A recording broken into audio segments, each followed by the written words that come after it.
¿Se oye, perdón? Sí, bien, creo que sí. Vamos a comenzar ya. Bueno, muy buenos días a todos y bienvenidos. Antes de todo, agradecer vuestra presencia. Espero sinceramente que el tiempo que vais a invertir en esta presentación sea provechoso, digamos, para vuestro quehacer en esta tipología de intervenciones que vamos a ver hoy. Mi nombre es Patricio Contreras, yo soy ingeniero civil de formación. Desde hace unos 7 años tengo la responsabilidad técnica de producto de Queracol, previo a lo cual había desempeñado labores de jefatura de obra, tanto en obra civil como en obra de edificación. O sea, digo esto fundamentalmente por la importancia que para nosotros como empresa tiene el que un producto desarrollado por nosotros sea un producto que obtenga un buen resultado en la obra, que es al fin y al cabo para lo que trabajamos. De la misma manera que vosotros prescribís, desarrolláis proyectos para que luego sean bien ejecutados, nuestro interés es que realmente el resultado de la obra sea el satisfactorio. La presentación de hoy, como ya habéis visto en la invitación, trata fundamentalmente sobre reparación de hormigón, de estructuras de hormigón. Yo antes de dar inicio a esta presentación quisiera sobre todo invitaros a participar de ella. Yo creo que con el objetivo de enriquecerla sería bienvenido, digamos, el hecho de que en el momento en que estiméis conveniente levantéis la mano y preguntéis o apuntéis lo que veáis que sea necesario apuntar en aquel momento. ¿Ok? No tengáis la precaución de esperar hasta el final. Eso ya creo que es algo que nosotros habitualmente hacemos y funciona muy muy bien, y sobre todo porque luego se os puede quedar algo en el tintero, digamos, y es mejor en el momento que tengáis, no tengáis temor a interrumpir, no hay ningún problema.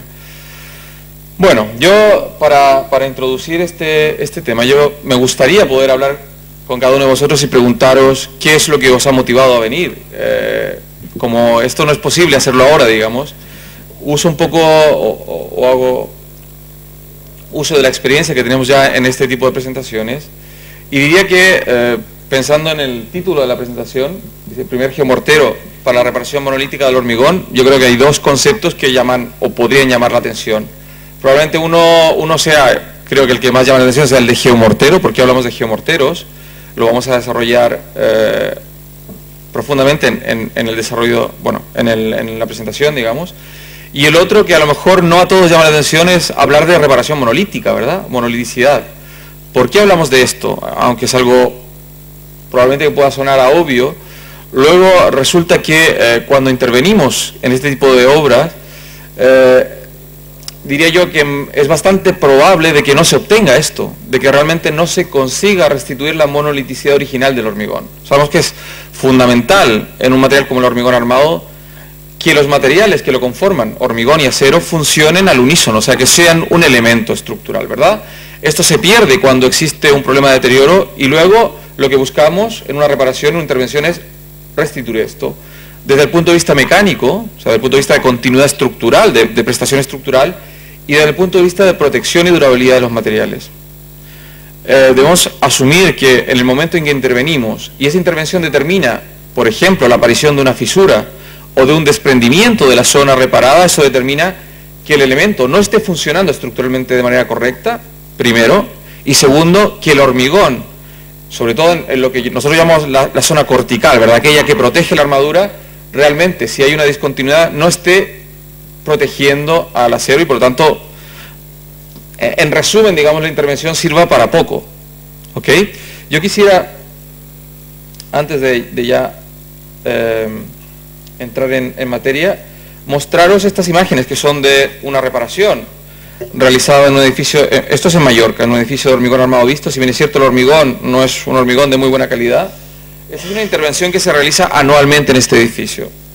Y a esto es a lo que yo me refiero, digamos, se ve claramente que en la zona izquierda vuestra está el mortero de reparación y en la zona derecha el hormigón original. Y vemos ahí la aparición de una fisura que, al fin y al cabo, lo que determina es lo que yo comentaba, discontinuidad.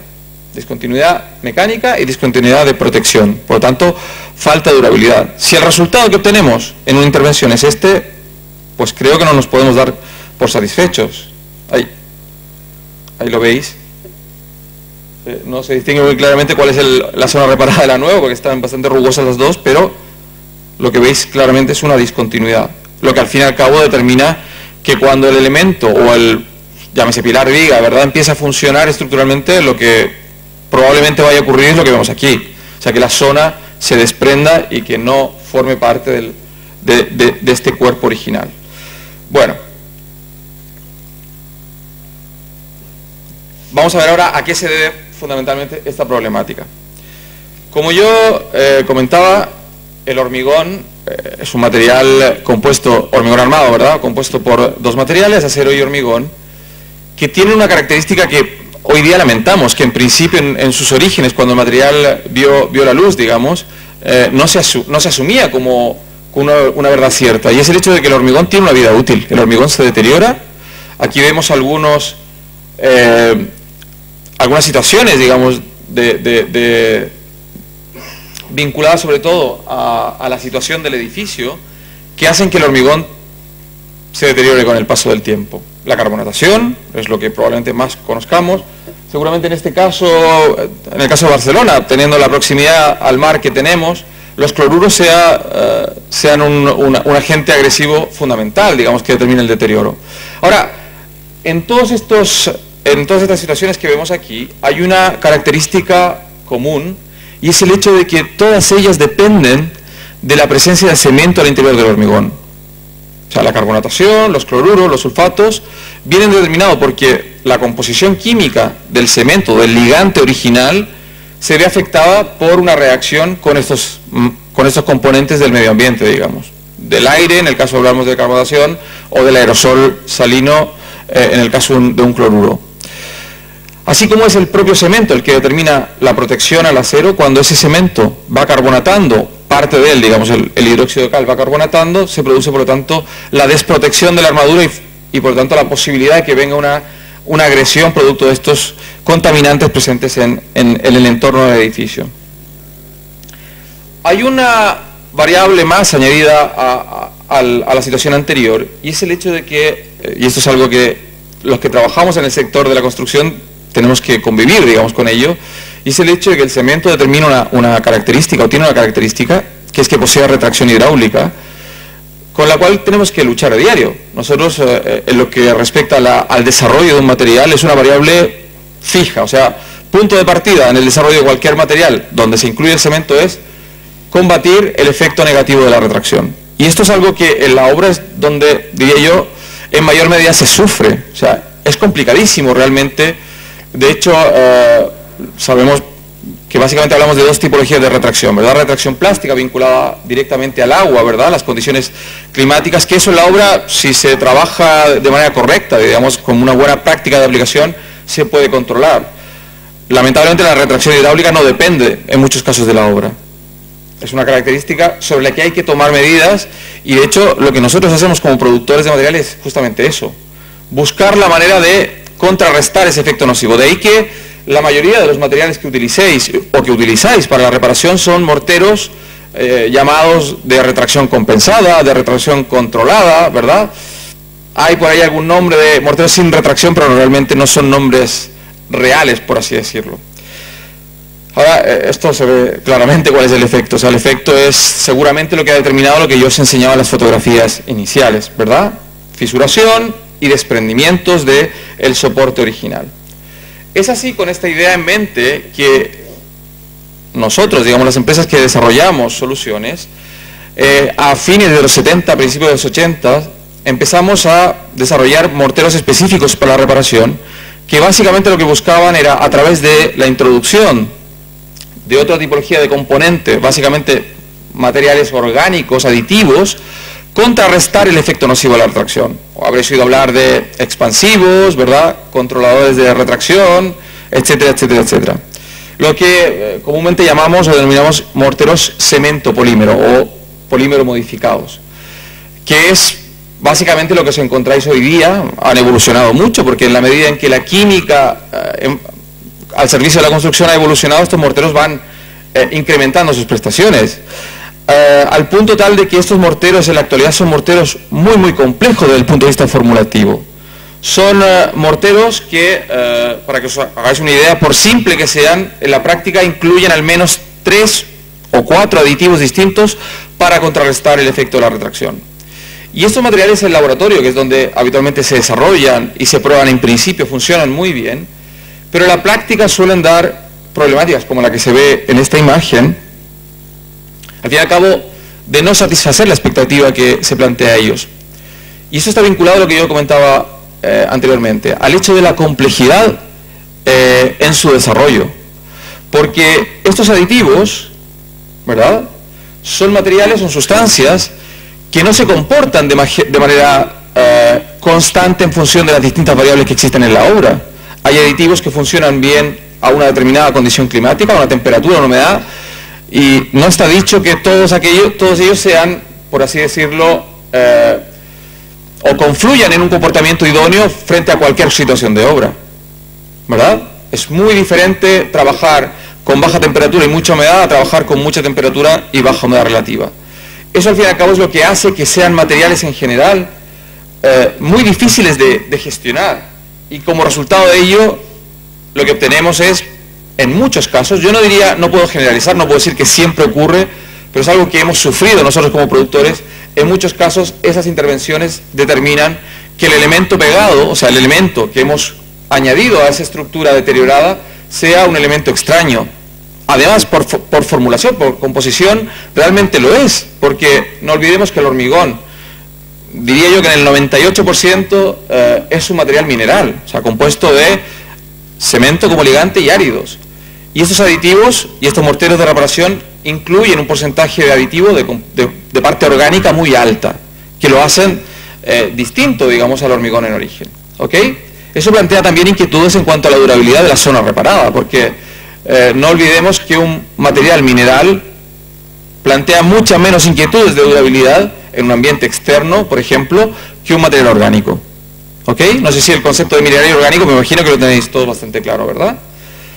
Es así como Queracol ya desde hace bastantes años, el año 95 para ser más específico, empezamos a trabajar en el mundo de la reparación, previo a lo cual Queracol ya tenía muchos años de experiencia en el desarrollo de prodosificados, de morteros para colocación, de adhesivos, de soleras, de cemento, digamos. O sea que teníamos una experiencia importante en el mundo del desarrollo de prodosificados, y en el año 95 decidimos ingresar en el mundo de la reparación estructural, con la idea, diría yo, fundamental de buscar soluciones que en la obra funcionen bien. O sea, no nos basta satisfacer nuestra voluntad en un laboratorio, digamos, sino que lo que buscamos es que en la obra sean productos, primero, que se puedan aplicar de una manera muy sencilla, que luego vamos a ver en la práctica qué significa esto, en qué se traduce esto, y sobre todo que esas variables de obra afecten en lo mínimo posible al resultado final que se busca, digamos. Es así como, fruto de este trabajo, el año 98, Queracol desarrolla Querabuild, una gama, y ahora vais a entender por qué vamos a hacer uso de la experiencia, digamos, y de la historia. Una gama que busca desarrollar morteros con una característica bastante clave, que en aquellos momentos, digamos, iba en contra de lo que el mercado buscaba, digamos. ¿Por qué digo esto? Porque en aquellos años la lucha de quienes fabricábamos morteros era quién desarrollaba el mortero de reparación con mayores prestaciones mecánicas. O sea, morteros de 400 kilos centímetro cuadrado, 500, 600, 700 kilos centímetro cuadrado. ¿Esto qué determinaba en la práctica? O sea, mientras más resistencia a la compresión yo tenga en un mortero, a no ser que yo busque de una manera específica ir en contra de esto, de manera habitual yo consigo materiales mucho más rígidos, o sea, con un módulo elástico más elevado. ¿Esto qué determina en la práctica? Que si yo estoy trabajando sobre hormigones que habitualmente tienen resistencias inferiores a 200 kilos, o sea, yo me he encontrado en la zona de Valencia, por ejemplo, con hormigones de edificios al lado del mar con resistencias de 150 kilos centímetro cuadrado, o sea, mucho menos de lo que hoy día es estándar para un hormigón estructural, ¿verdad? Con reparaciones de morteros de 400 kilos, 500 kilos. Primero, que no tiene mucho sentido desde el punto de vista estructural, y segundo, con zonas intervenidas mucho más rígidas que el propio hormigón original. ¿Esto qué determina? Cuando el elemento estructural entra en carga, lo primero que funciona desde el punto de vista estructural es lo más rígido. Por tanto, el esfuerzo o la solicitación que se produce en el punto débil, que es el punto débil habitual de estas intervenciones, que es la unión del mortero nuevo con el viejo, esa solicitación es mayor de lo que esto puede asumir, y las zonas intervenidas se sueltan, se desprenden, y esto ocurría muchísimo en aquella zona. Ahora, teniendo en mente que diría yo, la mayoría de las intervenciones de reparación, cuando hablamos solo de durabilidad estructural, son reparaciones en la zona cortical, o sea, la zona perimetral, digamos, todo lo que está fuera del hierro de armadura, surge la idea de desarrollar morteros de una resistencia buena, morteros que hoy día serían clasificados como R3, según normativa, luego hablaremos un poco de norma. Surge la idea de desarrollar esa tipología de morteros, pero buscando disminuir, a través de más aditivos químicos, ¿verdad?, disminuir el módulo elástico, en función de que cuando el elemento entrase en carga, pues la zona reparada, en vez de asumir esa carga, que la parte cortical no preocupa tanto, ¿verdad?, se deformase, para de esta manera no solicitar el punto débil, que es, reitero, la unión entre la parte nueva y la parte vieja. ¿Se ha entendido el concepto? Antes de seguir, ¿el ritmo de la presentación va bien? ¿Voy muy rápido? ¿Se entiende bien? Por favor, insisto, estáis más que yo en vuestra casa, por lo tanto, si hay cualquier comentario lo hacemos, ¿vale? Bueno, esta tecnología, insisto, lo que buscaba era eso, solucionar un problema sin tener en aquellos momentos la posibilidad de hacer un cambio significativo del sistema ligante de un mortero de reparación. O sea, no teníamos otra alternativa al cemento. Sabéis que la cal es imposible usarla, que es más elástica, pero no nos permite reparar un hormigón, mucho menos el yeso. Y si pensamos en reparadores orgánicos, tipo epoxídicos, son impracticables. O sea, a nivel de coste es imposible pensar en intervenir con morteros de reparación epoxídicos, por ejemplo. Pues esta tecnología empezó a funcionar muy bien, lo reconocemos, o sea, los números a nivel de empresa nos lo dicen, y de hecho en la práctica hoy día muchas de las soluciones que encontráis a nivel de reparadores de hormigón utilizan esta afirmación, digamos, de que es positivo trabajar con morteros de bajo módulo elástico. En esta línea, el año 2009, Queracol se plantea, bueno, tiene como resultado una investigación, el desarrollo de morteros de reparación muy finos. ¿Por qué? Ahora os explico qué es lo que buscábamos. En general, si recordáis la imagen que veíamos de las zonas aquellas fisuradas, los morteros que se aplican en capa gruesa, ¿verdad?, cuando hablamos de reparaciones corticales, como mínimo, las intervenciones incluyen 2 o 3 centímetros de espesor. En ese caso, pensando siempre en el enemigo, digamos, que es la retracción, lo normal es encontrar morteros de reparación gruesos, de árido 2,5 o 3 milímetros. ¿Esto qué determina?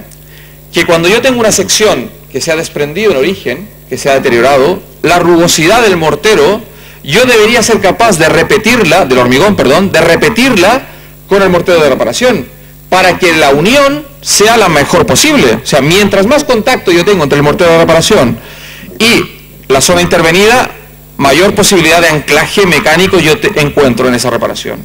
El problema es que con un mortero grueso, que lo que busca, por otro lado, es contrarrestar a través del tamaño del árido el efecto nocivo de la retracción, yo no consigo esa buena unión, ¿verdad? Porque esa textura rugosa no es capaz de repetirme la geometría de la zona que falta, por así decirlo. Entonces, con esa idea en mente, y ayudados del trabajo en nanopartículas, digamos, o sea, nanotecnología, fuimos capaces de desarrollar un mortero siempre cementoso, pero con un árido muy fino. Para que os hagáis una idea, lo estándar era árido 2,5, 3 milímetros. Nosotros con 0,5 milímetros fuimos capaces de desarrollar con Queracol Presto un mortero de reparación clasificado hoy según norma como un R4. ¿Vale? Perdón, y hago una consulta, porque sé que esto no es muy conocido. Cuando hablo de norma, hablo de la 1504, que es la que clasifica los morteros de reparación, R1, R2, R3 y R4, entre otras cosas. ¿Es un documento que habitualmente utilicéis cuando trabajáis en este tipo de intervenciones? ¿La conocéis la norma? ¿La utilizáis? Si me podéis ayudar y me indicáis más o menos sí o no. No.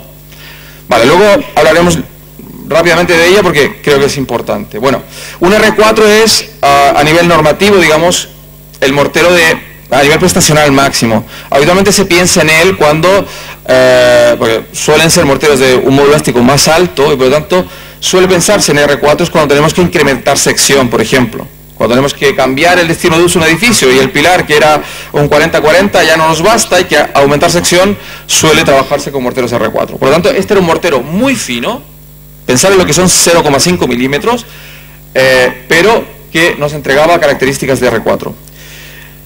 Otro desarrollo que fue de la mano de esta invención, que fue el que era muy presto, fue pensar ya en vosotros también a nivel de prescripción.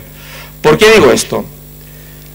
Sabéis que los morteros se pueden curar de muchas maneras. O sea, lo habitual cuando pensamos en el curado de un elemento de hormigón es pensar en humedad, ¿verdad? En agua, ¿cierto? O sea, una probeta que se deja en obra, lo normal es que luego se lleve en inmersión, porque es cuando mayores prestaciones mecánicas se consiguen, aunque en la práctica no debería ser así, porque la obra no se cura en inmersión, pero bueno, esto, discusiones al margen, digamos.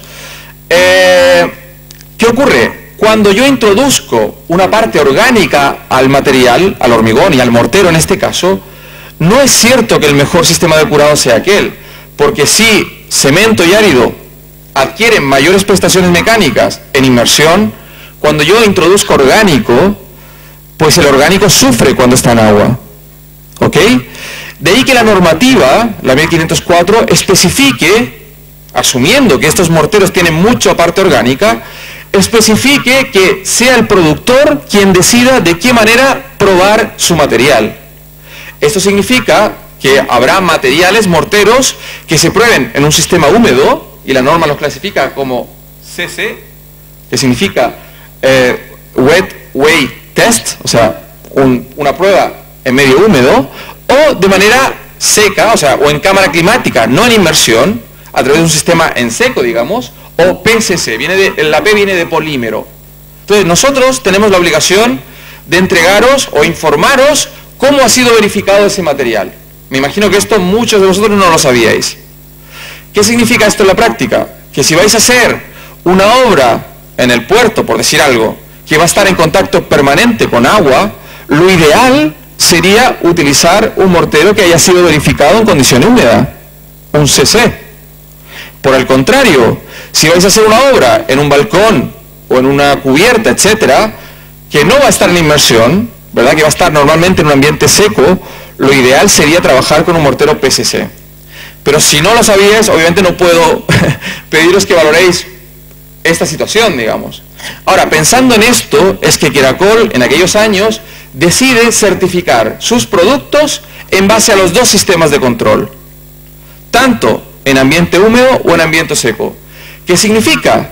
Que cuando haya condiciones de obra que estén en inmersión o seco, por ejemplo un canal, a lo mejor no es para vosotros, pero para un ingeniero de obras públicas sí que interesa saber qué mortero usar cuando yo tengo zonas que van a estar mojadas y secas, o un edificio que pueda recibir un rompeola, por ejemplo, en el mar. En ese caso, da igual, hay que despreocuparse, o podéis despreocuparos de esta variable porque ya hemos pensado en ello desde el 2009 y nuestros morteros son verificados tanto en ambiente seco como en húmedo. ¿Ok? Muy bien. Bueno, llegando un poco a la norma, la norma 1504, que entre otras cosas es una norma obligatoria, o sea que quien no la use, que sepa que es una norma obligatoria, que además es una norma muy bien redactada, es una norma que ayuda muchísimo al desarrollo de un proyecto, es una norma que tiene 10 partes, la parte 9, por ejemplo, es la que os indica, digamos, de manera bastante clara cómo intervenir o cómo desarrollar un proyecto. Y desde la parte 2 a la parte 7, esta norma lo que hace es definir los sistemas de control que hay que aplicar a los distintos materiales que intervienen en un sistema de reparación. Porque habitualmente vosotros pensáis en un pasivante, ¿verdad? En un mortero de recrecido, en un mortero de capa fina, una pintura, pues bueno, cada una de estas partes de la norma lo que hace es definir cómo hay que controlar esos materiales, qué características tienen que satisfacer esos materiales para que sean idóneos para su utilización en este tipo de proyectos. En la parte 3, que es la que define las tipologías de mortero, de recrecido, básicamente, esta norma lo que hace es definir 4 categorías, digamos, de mortero en función del uso que ellos tengan. R1, R2, R3 y R4. Y subdivide estas 4 en 2 grandes categorías que son morteros estructurales R3 y R4 y morteros no estructurales R1 y R2. ¿Esto qué significa en la práctica? ¿Verdad? Primero, consideraciones mecánicas, por así decirlo, o sea, resistencia. Y segundo, y es una variable que habitualmente olvidamos, durabilidad. ¿Por qué? Porque un mortero estructural debe ser capaz de proteger al hierro de armadura, ¿verdad? Si vemos, esta es una tabla extraída de la norma, si vemos los requisitos que se exigen a estos materiales, veremos que en el mortero estructural, referente o respecto del punto 5, que es la resistencia a la carbonatación, hay un parámetro que cumplir. Esta misma situación para un mortero no estructural, un R1 y R2, no es exigida. ¿Vale? Ahora, ¿por qué decimos esto? Porque somos conscientes de que ahí fuera, por desconocimiento, hay muchas obras de reparación estructural que se están realizando con morteros R1 y R2. ¿Ok? Ahora, ¿en qué se traduce esto en la práctica? Este es un ensayo, que lo explico rápidamente. La fenolftaleína, me imagino que la conocéis, o alguien la conoce, ¿verdad? Es un indicador básicamente del pH. Ahora, esta prueba lo que hacemos es coger una probeta de mortero de 16 centímetros de largo por sección 4×4 y se somete a un envejecimiento acelerado al CO2, ¿vale? Porque es el CO2 el que produce la carbonatación y el que hace que el pH alto del mortero, que es el que protege el hierro, luego empiece a reducirse, a mermar, por así decirlo. Entonces, si en una condición estándar, no conozco muy bien los datos de Barcelona, pero vamos a asumir que en el aire podemos encontrar entre un 1 o un 1,5% de CO2, en esta cámara normalmente se introduce un 30% de CO2, lo que significa que 7 días en cámara representen aproximadamente 17 años en la situación real de obra. ¿Ok? O sea, 17 años de agresión del CO2. La imagen que veis en la parte superior es esa probeta de 17 años, entre comillas, que se rompe una vez que se saca de cámara y se le aplica la fenolftaleína. Y esta indica que en la zona oscura que veis, ¿verdad? La zona violácea, no sé, el pH es un pH elevado y por lo tanto, si la armadura se encuentra dentro de esa zona, la armadura está protegida, está en un estado pasivo, ¿verdad? No hay riesgo de oxidación cuando confluye oxígeno y agua. ¿Ok? Ahora, la misma prueba realizada sobre un mortero, como vemos, perdón, en la probeta superior, la profundidad de penetración del CO2 después de 17 años, más o menos estimándola, no supera los 3-4 milímetros. 17 años, ¿eh? Si pensamos que un recubrimiento de armadura debe estar en Barcelona en torno a los 3 centímetros, no sé de cabeza, me imagino que en torno a 3 centímetros, pues bueno, podemos estar absolutamente tranquilos si después de 17 años lo que ocurre es esto. Ahora, un mortero R2, como es el de la imagen inferior, ha carbonatado completamente. O sea, no es solo que por norma no se exija, sino que los morteros, por su concepción, digamos, por su configuración, no cumplen este precepto y por lo tanto no pueden ser utilizados como morteros de protección de armadura. ¿Ok? Bueno, otro aspecto fundamental de la normativa, pues esto sí que os suena muchísimo, que es el marcado CE. Una norma obligatoria, una norma europea obligatoria, da pie a la obligatoriedad de realizar un marcado, ¿verdad? Un marcado de ese producto, que no es otra cosa que la confirmación de que ese producto satisface a esa normativa. ¿Ok? Ahora, esta norma en particular define que el sistema de verificación que tenemos que hacer los fabricantes se pueda realizar de dos maneras en función del tipo de producto. Lo explico rápidamente. Hay un sistema de verificación de la conformidad que se llama sistema 4, que significa, señor fabricante, sea usted quien desarrolle el producto y sea usted quien verifique esa conformidad. O sea, usted no tiene que pedirle ayuda a nadie. Su producto usted lo hace, controla la producción y luego usted lo controla y dice que el producto cumple la norma. Ahora, cuidado, que en ese caso un sistema 4 o un producto bajo el sistema 4 puede ser usado solo, lo pone claramente la norma, para usos con requisitos de bajas prestaciones. Y esto no sé si lo conocíais o os sonaba de algo. Pero aquí sí que ya el tema es bastante más preocupante, diría yo, porque me atrevo a decir que más del 50% de los morteros que se utilizan son morteros bajo un sistema 4. Ahora, ¿cuál es la alternativa? La alternativa, a nuestro entender, buena. La alternativa buena es, fabricante, usted desarrolle el producto, ¿vale? Tenga un sistema de control de calidad, certifíquese según la ISO 9000, ¿verdad?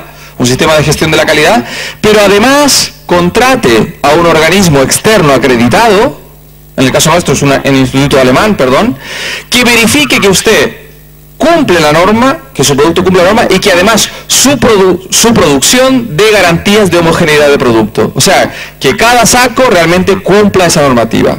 Y esto se conoce como sistema 2+. Ahora, si usted, fabricante, decide hacer esto, no se preocupe que su material puede ser usado en cualquier obra sin reparo alguno. ¿Vale? Y esto, no sé si lo conocíais, pero es fundamental. Por fortuna, o desgracia para algunos, digamos, sabéis que este año, en julio, se cambia la directiva de productos de construcción por un reglamento de productos de construcción que exige que esta información sea entregada obligatoriamente al usuario. Hasta ahora no era obligatorio, por así decirlo. Bueno, el marcado C sí que era obligatorio, pero como no nos enseñaban a leerlo, etcétera, esto quedaba un poco en el aire. Pero ya desde el 1 de julio esto va a ser obligatorio y en la etiqueta del marcado C vendrá el sistema de verificación. Por tanto, tendréis la posibilidad de ver, oye, sistema 4 o sistema 2+. Y esto ayuda bastante, sobre todo, porque tened en cuenta que lo importante de esto es la seguridad que podéis tener vosotros de que vuestro proyecto se esté ejecutando con un material adecuado y que sea garantía de durabilidad. ¿Ok? Bueno. Con todo este entorno bastante definido y insisto, digamos, con la idea clara de buscar soluciones que en la obra funcionen bien, el año pasado, el año 2012, dimos, por así decirlo, en la diana, lo llamaría yo, ¿no?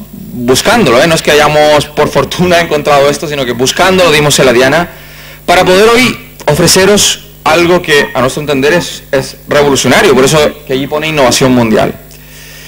Y si pensamos en todo lo que yo he comentado hasta ahora, el enemigo, entre comillas, porque es el enemigo amigo con el que convivimos a diario, de estas intervenciones es el cemento, por las problemáticas que plantea. Entonces, llevamos años buscando alternativas al sistema ligante tradicional, que era el cemento, puede ser el cemento de la tipología que habitualmente se utiliza, digamos un 52,5R, por ejemplo, etcétera. Clase 1, clase 2, etcétera. Y fue el desarrollo de un nuevo sistema ligante. O sea, el año pasado pudimos ya confirmar el desarrollo de un nuevo sistema ligante que hemos llamado geoligante, de ahí el nombre de geomorteros, digamos, básicamente porque incluye una característica fundamental y es que su comportamiento a nivel mineralógico, ¿verdad?, y a nivel prestacional es equivalente al de una roca mineral. O sea, los morteros o los geomorteros que se consiguen se comportan de manera similar a una roca mineral, fundamentalmente en lo vinculado a las prestaciones y por sobre todo vinculado a la estabilidad. ¿Esto qué significa? Que somos capaces, o hemos sido capaces, sin la necesidad de introducir química orgánica, por así decirlo, o sea, aditivos orgánicos, de desarrollar morteros que sean estables, que no tengan problemas de retracción hidráulica. Y eso es, a nuestro entender, lo que da solución definitiva a la problemática que yo os venía planteando. Son morteros que tienen las características que veis allí, tienen un porcentaje de cemento mínimo, que se usa básicamente como complemento, sobre todo al tiempo, digamos, de trabajo de los morteros. Luego lo vamos a ver esto en detalle. No tienen aditivos químicos que planteen inquietudes en la obra, sobre todo. Y vinculado al problema de la retracción que yo comentaba antes y también vinculado al problema de la durabilidad, porque ya decía yo que si la base del sistema es mineral, la durabilidad será mucho mayor que si la base incluye un porcentaje de orgánico muy alto. Y por último, en la misma línea, no incluimos, sabéis que es habitual que los morteros de reparación tengan fibras orgánicas, fibras de polipropileno, por ejemplo. En este caso no incluimos fibras orgánicas porque lo que buscamos básicamente es el mayor porcentaje mineral de estos morteros. Es así que con este desarrollo, el desarrollo de este geoligante, somos capaces de resolver de manera definitiva el problema de las fisuras de morteros en obra y de los desprendimientos de las zonas reparadas. Vamos a ver rápidamente qué significa esto.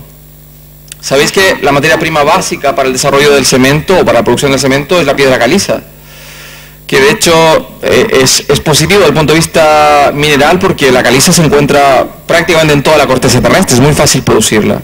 nosotros no usamos caliza, se utilizan caolines y bauxitas como materia prima básica.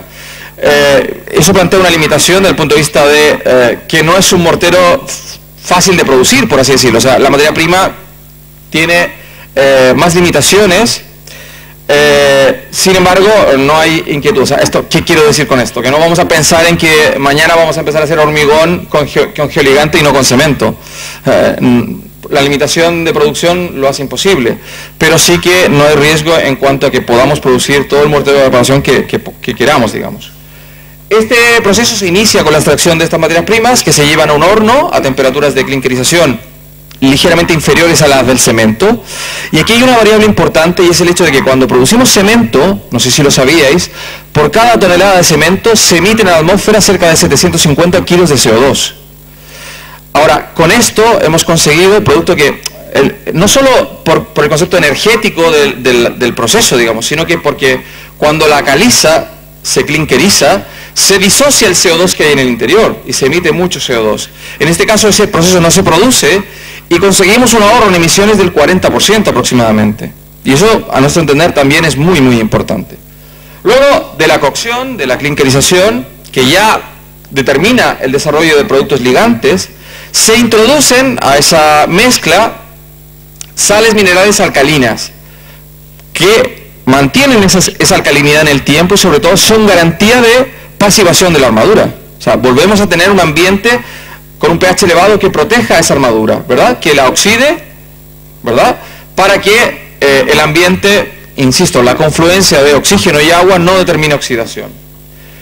Se lleva esto a una segunda molienda con el objetivo de conseguir un ligante muy, muy fino, a nivel de finura equiparable al de un mortero, de un cemento muy reactivo, un 52,5R, o sea, muy, muy reactivo. Luego vamos a ver esto qué determina. Para añadirle, en un segundo término, el árido, un árido muy fino también, 0,5 milímetros de tamaño máximo, un componente que lo explico a continuación, que es la zirconia cristalina, y por último el porcentaje mínimo de cemento que incluye como, entre comillas, aditivo. Y eso es lo que recibe un aplicador en la obra cuando pide un saco de geolite. ¿Ok?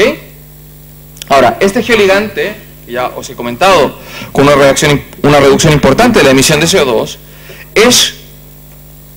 o su característica fundamental es que es un ligante estable.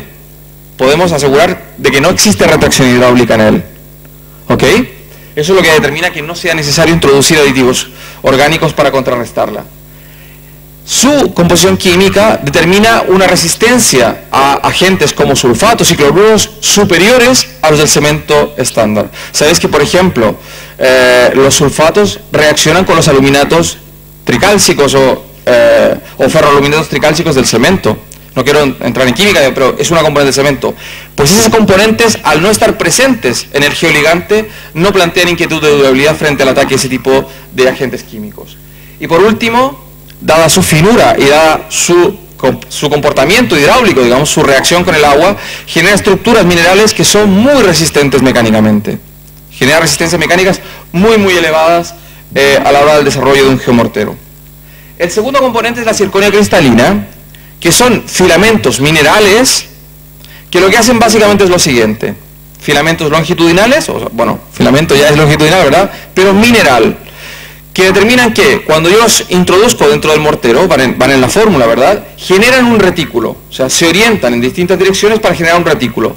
Si lo pensamos en la práctica es como si yo estuviera poniendo un armado. ¿Por qué? Porque siendo tan reactivo el ligante, ¿verdad? Lo podéis ver luego cogiendo la temperatura que adquiere al reaccionar, es muy dinámico en la fase plástica, o sea, cuando el mortero está mezclado con el agua. Eso hace que en el momento en que queremos que ancle perfectamente a un soporte, ¿verdad?, se esté moviendo. Por lo tanto, la zirconia es la encargada de estabilizar en esa primera fase plástica al mortero, para que la unión que conseguimos de este mortero muy fino al hormigón sea la máxima posible desde el punto de vista mecánico. No sé si me he explicado bien. ¿Vale? Eso es lo que garantiza, digamos, el desarrollo además de resistencias mecánicas muy elevadas, porque si es estable en esa fase es cuando mejor o de mejor manera se pueden conseguir las uniones mecánicas del material. Luego los áridos, como ya comentaba, son áridos muy finos y con eso obtenemos, diría yo, básicamente tres aspectos. Primero, mayor poder cubriente de la superficie, o sea, una geometría irregular cubierta completamente por un mortero fino, más contacto y por lo tanto mayor nivel de unión entre la zona reparada y la zona original, o la zona nueva y la zona original. Segundo, la posibilidad de dar un acabado al mortero de acuerdo al aplicador o quien lo defina busque, porque hoy día estamos obligados si queremos dar una estética de acorde a la intervención, a dar un mortero en capa fina después de haber intervenido con un mortero de grano grueso. Si no, lo que obtenemos es lo que veíamos en la fotografía, o sea, reparaciones muy vastas y fuera de lugar, por así decirlo. En este caso somos capaces de aplicar en la misma mano de aplicación el acabado incluso a la textura de un hormigón desencofrado. O sea, tenemos clientes que lo están utilizando en empresas de prefabricados de hormigón para reparar aquellas piezas que no acaban bien, por así decirlo, después del proceso productivo. O sea, se puede dejar sumamente fino. Y el tercer punto, y diría yo que es importantísimo, es el hecho de que, si vemos a ver que cojo esta, perdón. Si vemos este pseudo pilar, por así decirlo, donde vemos una zona donde se aprecia la armadura, ¿verdad? Es bastante habitual que cuando se repare, digamos, quien prepara el soporte no deje mucho espacio entre el hierro y el soporte. Incluso hay muchos que no descubren el hierro completamente, que debería hacerse. Ahora, ¿qué ocurre cuando hay poco espacio? Si yo tengo que hacer que un mortero grueso, pase a través de poco espacio, es muy difícil que yo consiga, ¿verdad? Eso determina que yo no estoy protegiendo toda la circunferencia de la armadura. De allí que un mortero muy fino me dé la garantía real de que yo estoy envolviendo totalmente la circunferencia de la armadura. Y eso se consigue, reitero, con una granulometría muy fina como es la que tienen los geomorteros. ¿Ok? Ahora, yo en la introducción del geomortero y geoligante hablaba del comportamiento símil de estos materiales a una roca mineral. Voy a explicar por qué. Esto que veis aquí es una imagen de microscopio de un mortero cemento polímero, de un mortero con alta aditivación orgánica. Los puntos más claros que veis son la parte mineral del mortero, o sea, los áridos, el cemento, etcétera, y los ligamentos, por así decirlo, que se ven longitudinales, es la parte orgánica, o sea, son todas aquellas resinas químicas que contribuyen obviamente también a la resistencia mecánica del mortero y al comportamiento estructural del mortero, pero que son de naturaleza distinta al resto, o sea, son orgánicos, y por lo tanto, reitero, plantean inquietud respecto de la durabilidad. ¿Ok? Si me voy al otro extremo, esto es una roca mineral, ¿verdad? Esto es zirconia, es mineral de zirconia en microscopio. Vemos que esa parte orgánica obviamente no existe. Estamos hablando de un material que es 100% mineral, cuya configuración molecular es la que se ve en esta imagen. O sea, son elementos, ¿verdad?, que se orientan en distintas direcciones, que son los que determinan el comportamiento mecánico de ese material, esa roca, la dureza, la resistencia a compresión, etcétera, etcétera, etcétera. ¿Ok? Ahora, haciendo el mismo ejercicio anterior con un geomortero, lo que obtenemos es esto. O sea, una imagen ampliada de un geomortero muestra una geometría mucho más cercana a esto que a eso, donde no existe parte orgánica y donde existe una unidad que nosotros llamamos monómero, ¿verdad? Una unidad estándar, que es aquella que se ve allí acotada, ¿verdad?, que se repite con orientaciones en distinta dirección, que es, al igual que en el caso de la roca mineral, la que determina el comportamiento mecánico del mortero y, entre otras cosas, la estabilidad de ese mortero. Es por esto que nos atrevemos a llamar al ligante geoligante, por la vinculación que tiene a la naturaleza, ¿verdad?, y a los morteros geomorteros. ¿Ok? Con esto, con este desarrollo, digamos, somos capaces en la actualidad, ya después de casi un año de haber desarrollado el producto, de daros una alternativa a lo que actualmente estáis utilizando. Porque entiendo, si no conocéis Geolite, que el sistema de intervención que aplicáis en cualquier reparación estructural se basa en un mortero de pasivación, un pasivante, en un mortero de recrecido, lo que veis en la imagen superior, en un mortero de capa fina y en una pintura habitualmente elastomérica. Si me equivoco me corregís, ¿verdad? Eso nosotros llamamos sistema estratificado, multicapa, por así decirlo. Con el desarrollo de geolite y de geoligante, somos capaces de proponeros una intervención en una única aplicación, ¿verdad?, con un elemento que puede anclar monolíticamente al hormigón original. Vamos a ver ahora qué significa esto de la única aplicación. Cuando hablamos de una reparación estratificada, la inquietud que nos surgía a nosotros, éramos conscientes, porque, reitero, el sistema multiestrato Queracol también lo tenía. No teniendo la solución del geoligante, la única alternativa posible era desarrollar un sistema multiestrato. ¿Es realmente una solución o es un problema añadido? Yo, cuando hago charlas para aplicadores o para constructores, yo le digo, cuando un cliente tiene un problema de durabilidad estructural, o sea, de un balcón que se está cayendo, etcétera, sobre todo como impacta la vía pública, tiene un problema serio, ¿verdad? Ahora, cuando nosotros hacemos un presupuesto e intervenimos, si el resultado no es satisfactorio, el problema también pasa a ser nuestro, ¿verdad? Por tanto, ¿esto es una solución o un problema? Vamos a analizarlo un poco en detalle. Mortero pasivante, que es básicamente esto, ¿verdad? Lo tenéis todos en mente. Yo pregunto, y lanzo preguntas si alguien quiere responder, o si lo queréis hacer todos. Primero, en esta aplicación, ¿podemos asegurar que toda la circunferencia de la armadura esté pintada con el pasivante? Vale. Primer aspecto que dejamos ahí un poco con inquietud, ¿verdad? Segunda inquietud. La evolución de la técnica ha hecho de que, si en origen usábamos armaduras que eran lisas, ¿verdad?, hayamos desarrollado armaduras estriadas. ¿Para qué? Para que la unión mecánica facilite el comportamiento monolítico de la estructura, ¿cierto? Ahora, si yo tengo una unión estriada y le aplico 2 manos de un mortero en capa de 1 milímetro, eso que en origen era estriado, ya no es tan estriado. Y esto se sabe, o sea, fehacientemente se conoce que la unión sobre el pasivante del hormigón o del mortero de reparación es menor que la que se obtendría directamente sobre la armadura metálica. Segundo aspecto. Y tercer aspecto. Un aplicador habitualmente usa 1, 2 o 3 pasivantes, los que conoce, ¿verdad? Él tiene que, de manera estándar, aplicar una mano, esperar 4 o 5 horas, aplicar una segunda mano y esperar otras 4 o 5 horas para aplicar el mortero. ¿Esto qué significa? Que él tiene que esperar a que la segunda capa de pasivante tenga consistencia, porque de lo contrario, la retracción del mortero de reparación en la fase plástica lo rompería y se desprendería, ¿verdad?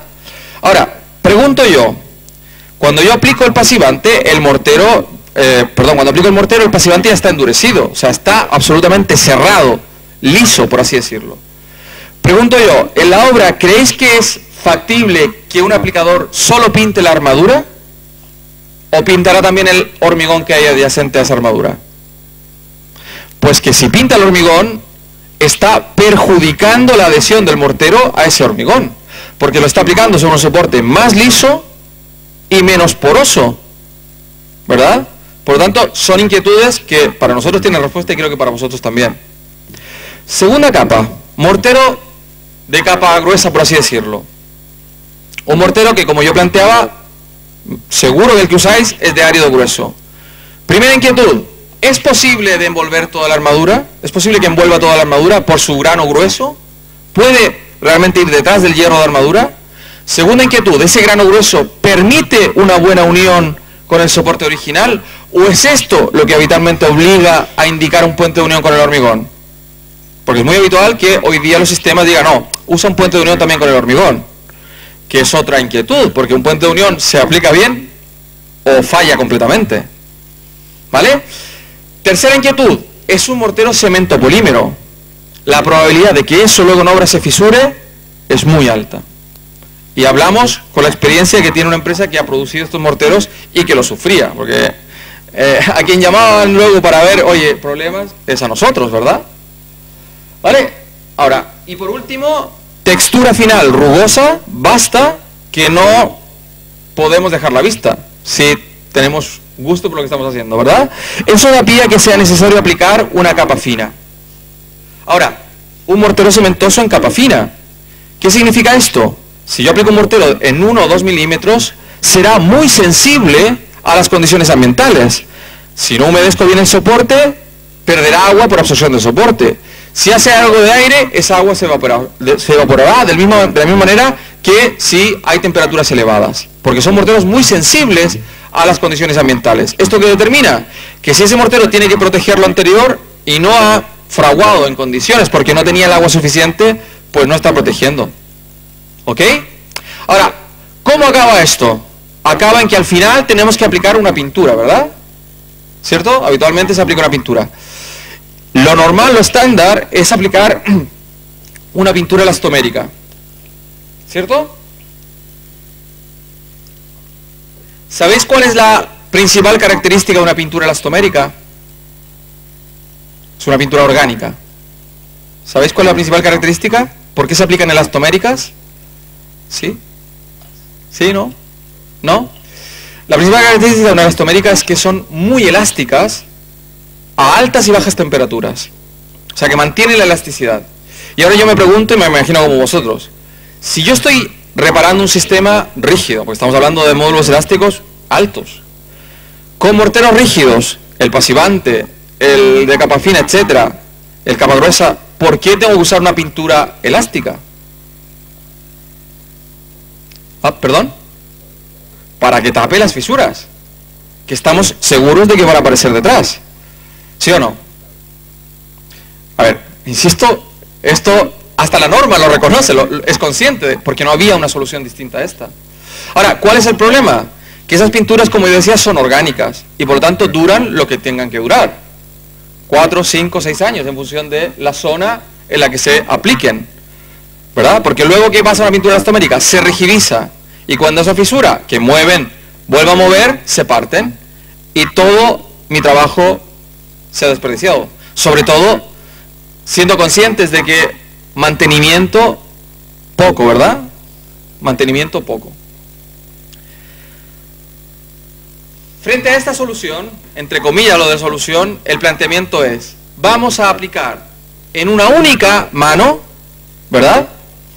Un mortero, un geomortero que me permita, en aquella aplicación, pasivar la armadura, que me permita en aquella aplicación reconstituir la zona faltante, regularizar la superficie, o sea, conseguir el acabado estético que yo necesito, proteger esa zona que estoy reparando, y por último, si quiero ya, como anexo, puedo decorarlo con una pintura que también cristaliza en la estructura, ¿verdad? Un sistema que pasiva, ¿por qué?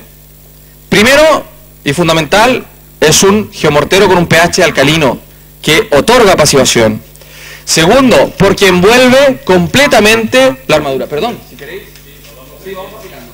Vamos a aplicar el mortero, si no luego nos dará tiempo a verlo endurecido. Primero vamos a empezar por unos morteros o geomorteros fluidos.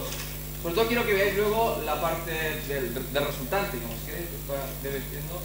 Esto es un símil, un recrecido de un pilar, ¿verdad? Y veis la consistencia del mortero, que es muy fluida. Luego hablaremos en detalle de los materiales, ¿vale? Una característica importante es que esa fluidez se consigue con total ausencia de segregación. No existe segregación ni exudación, o sea, no se separa el árido grueso del fino, que es lo que al fin y al cabo determina que no haya homogeneidad también estructural, ¿vale? Y otra prueba que haremos es en este panel, antes de que lo enseño, tiene doble profundidad, para que veáis luego cómo se comporta de manera homogénea el material, sin importar el espesor de aplicación, que habitualmente es una variable que sí determina el cambio, ¿vale? Vamos a aplicar.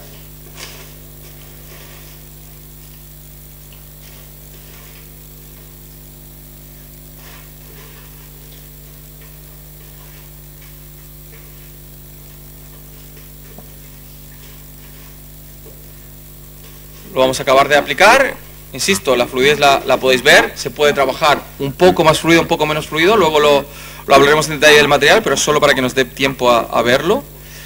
Y por este lado, si quieres, Ignacio, si tú estás, vamos a aplicar también la versión tixotrópica, ¿verdad? Esta es la versión fluida y la versión tixotrópica es una reparación. Ignacio nos va a mostrar un poco, si quieres, la consistencia, o voy aplicando porque luego ya lo verás. Es una consistencia de un mortero plástico, digamos, fluido y plástico. ¿vale? Para que veáis cómo resulta una aplicación, entre comillas, que simula la realidad de la obra. ¿Vale? Él claramente no es aplicador, ya luego, luego explicaremos quiénes son ellos y os lo presentaré. Me disculpe si soy un poquito mal educado ahora y luego ya os lo presentaré. ¿Vale? Si tú vas aplicando, luego ya vamos a continuar. Bueno, decía yo, pasivación, pH alto, o sea, protección, generación del ambiente pasivo, capacidad de envolver completamente la armadura, ¿verdad? Lo vais a ver en ese caso, que hay muy poco espacio y vais a ver cómo realmente el mortero es capaz de llegar hasta el último lugar, digamos, de esa zona o de esa sección que estamos interviniendo. ¿Ok? Segundo efecto, reconstrucción. Un mortero de árido 0,4 milímetros, o sea, la textura, para que os hagáis una idea, es parecida a la de un adhesivo cementoso, de un cemento cola, por así decirlo. Es muy, muy fino. Sin embargo, me permite aplicarlo en manos de hasta 4 centímetros por aplicación. ¿Por qué? Solo es necesario que tenga la capacidad de aguantar el peso, porque no hay retracción. No hay riesgo de que aunque yo aplique más espesor, el material pueda fisurar. ¿Vale? Es un mortero R4, o sea, desde el punto de vista de resistencia, el más alto dentro de la escala de clasificación de la normativa. Pero tiene un módulo elástico estándar, o sea, muy parecido al del hormigón. No importa dónde yo lo use, ¿verdad? Si es para una reparación de un aumento de sección o para una reparación vertical. No hay riesgo, ¿por qué? Porque la unión de ese mortero al hormigón original es una unión férrea, una unión monolítica, por así decirlo. Se consigue una muy buena unión con la cristalización de este mortero en el elemento original, sin importar si el hormigón es más o menos resistente. ¿Ok? Luego, no sé si lo ha acabado ya. Sí. Podéis ver que él lo ha trabajado con llana, o sea, lo alisa inmediatamente. Hay quien incluso, cuando está en fase de fraguado, coge un papel de lija, ¿verdad? Y lo lija, o sea, lo deja tan fino como él quiera. ¿Por qué? Porque ese árido fino es el que me permite trabajarlo planchado, fratasado, de la manera en que el aplicador o quien le pida un resultado final estético se puede conseguir. ¿Ok? De esa manera, yo esa sección la aplico en una única aplicación. En esa superficie, que es una superficie, como se ve en la imagen, muy compacta, que también me lo entrega la granometría, yo estoy protegiendo contra el ingreso de los contaminantes ambientales. O sea, yo consigo con esa consistencia elementos, digamos, muy compactos, con poca permeabilidad, por así decirlo, y por lo tanto con mucha protección. Habéis visto la prueba de carbonatación, que es la que hemos visto con geolite, digamos, impide realmente el paso del CO2, ¿ok? De igual manera que impide el paso teniendo continuidad del agua, por ejemplo, o de un cloruro presente en esa agua, o de un sulfato presente en esa agua, ¿ok?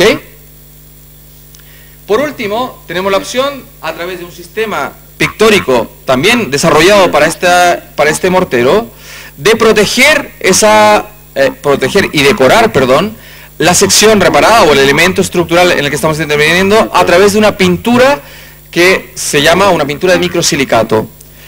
Ahora, ¿qué características tiene esta pintura? Primero, es una pintura fundamentalmente mineral, o sea, que con una durabilidad similar a la que tiene el mortero de reparación, ¿ok?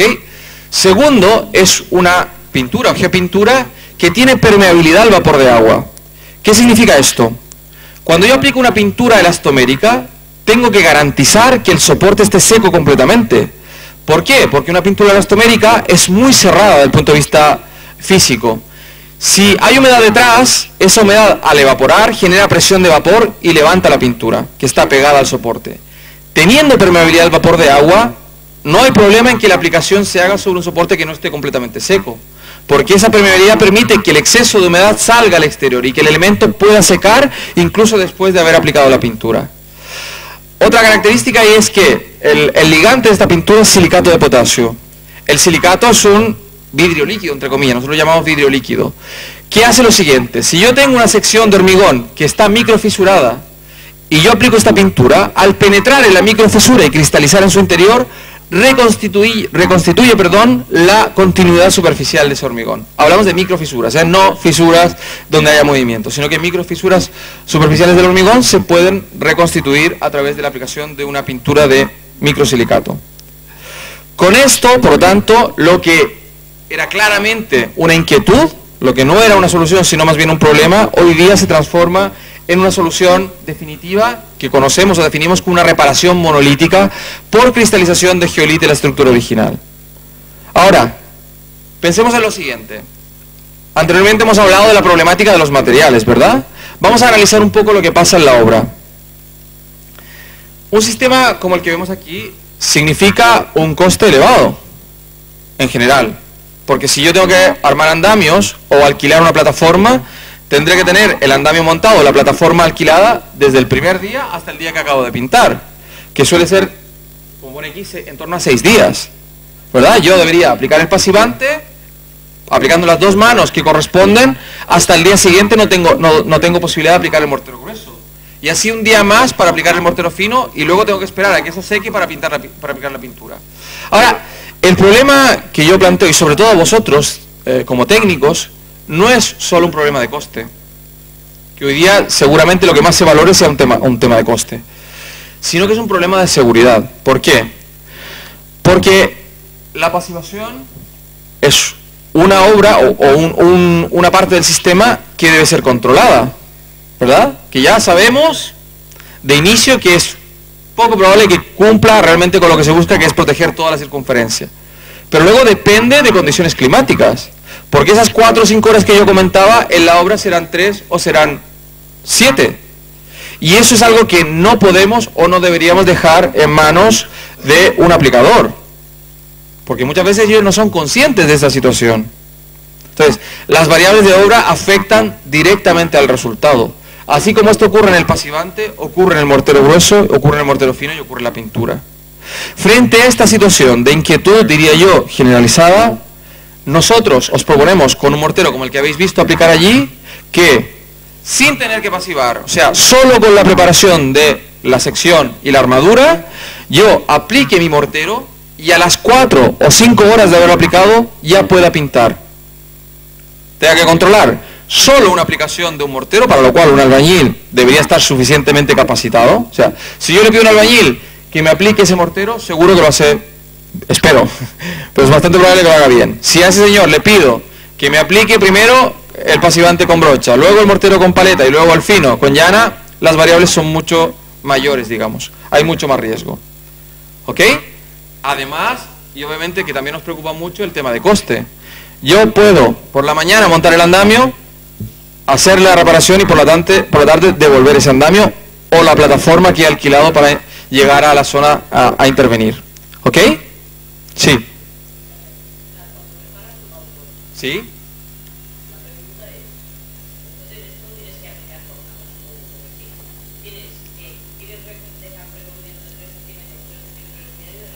Sí.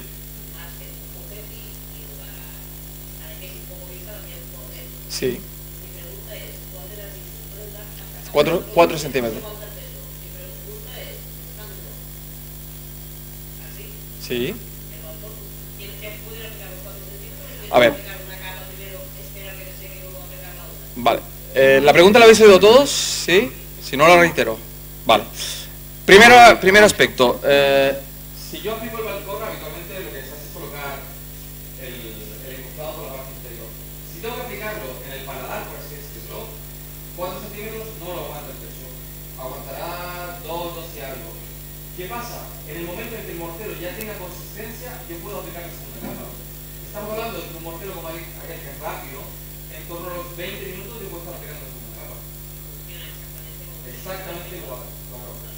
Exactamente igual. La única precaución es que yo idealmente, cuando aplique, no llanee la superficie, o sea, no la cierre, la deje tal y cual estoy aplicando, lo más rugoso posible. Aplico la segunda capa y se produce perfectamente una unión entre el mortero, entre una capa y otra. Estamos hablando de diferencias de aplicación de entre 20 minutos y 1 hora, no más, no hay ningún problema. No, por debajo no, pero en ese caso tengo una obra, en Mallorca con este tipo de reparación. Hay muchos más, pero digo, ejemplo de la que yo he estado presente, estaba aplicando en torno a 2 centímetros en paladar sin problema, con morteros muy. ¿Con qué límite? No hay límite. Obviamente hay un concepto que depende de vosotros, y aquí uso el indicador, digamos, y es que viene el concepto estructural del elemento. O sea, si yo tengo que recaser 8 centímetros, seguramente tendré que ver la necesidad de una armadura en ese regresivo. ¿Me explico? Desde el punto de vista técnico del producto no hay limitación. O sea, no 4, 5, 6, 8 centímetros se pueden aplicar en capas. Si tengo de 8, aplicaré 2 capas. Pero con mucha probabilidad, al aumentar la sección, estoy cambiando la configuración estructural del elemento. Y ya no basta con que yo aplique solo mortero. No sé si me estoy explicando bien.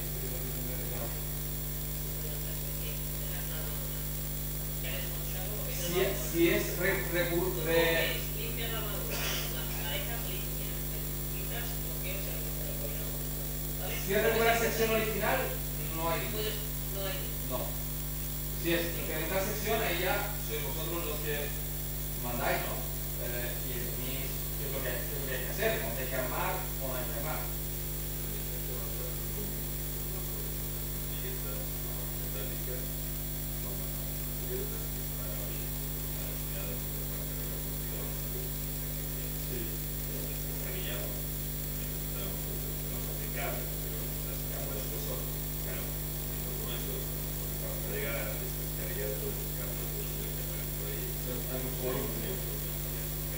Siempre y cuando la armadura siga siendo idónea, por así decirlo. Si se restituye la posición original, no hay limitación. Okay. Lo que es bastante habitual, por ejemplo, es hemos tocado obras donde había estado hormigón y luego había un requerido de mortero, un enroscado. Entonces, lo que han querido hacer es dar todo, o sea, el mortero enroscado, hacerlo también parte de ese mortero de reparación. En ese caso, la recomendación que hacemos, habiendo aumentado la sección del elemento, meter una armadura que colabore con una malla, etc. ¿Okay? Pero eso ya, o a nivel de pavimento también, cuando se hace un requerido en pavimento, como aumentamos la inercia del elemento de flexión, también es recomendable sobre 3 centímetros anclar una malla. Esas son consideraciones, pero que habría que hacer con cualquier mortero en la práctica. ¿Okay? ¿Sí? Vale, perfecto. Bueno, haciendo un pequeño resumen, y ahora ya voy a entrar a explicaros los materiales en la práctica, digamos. Geolite, nosotros estamos convencidos de que simplifica el trabajo en la obra. Se aplica en una sola mano, ¿verdad? O sea, recorta los tiempos en gran medida, digamos. Tiene características como que los tiempos de trabajabilidad se pueden ajustar en la obra. Y ahora lo explicaré un poco más en detalle.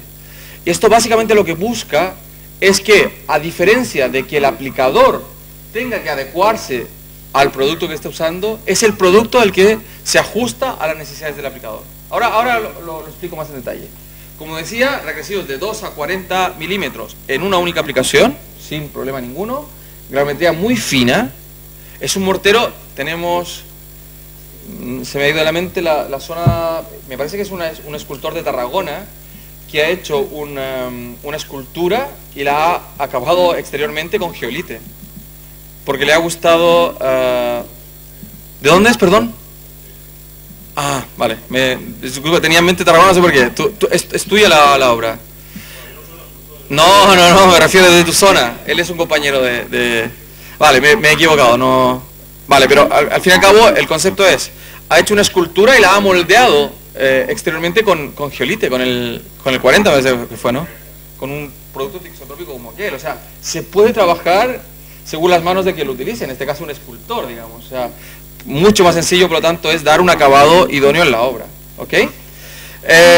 Tiene un tiempo de trabajabilidad prolongado, que también lo voy a explicar a continuación. Se puede aplicar, como habéis visto aquí, a mano, o se puede aplicar con una bomba, una máquina de proyectar, pero de aquellas que entran por la puerta de las habitaciones. No sé si os suenan las mosquitos, que son máquinas de proyectar que van a 220, monofásicas. Pues aquellas que son pequeñitas, son capaces de proyectar un mortero tan fino como este.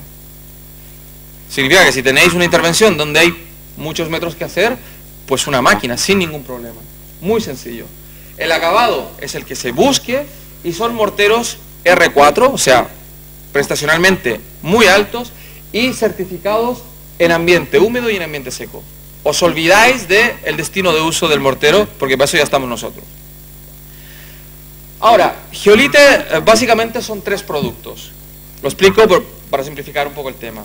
Hay un geomortero tixotrópico, como aquel, hay un geomortero fluido, como el que hemos visto aquí, y hay una geopintura.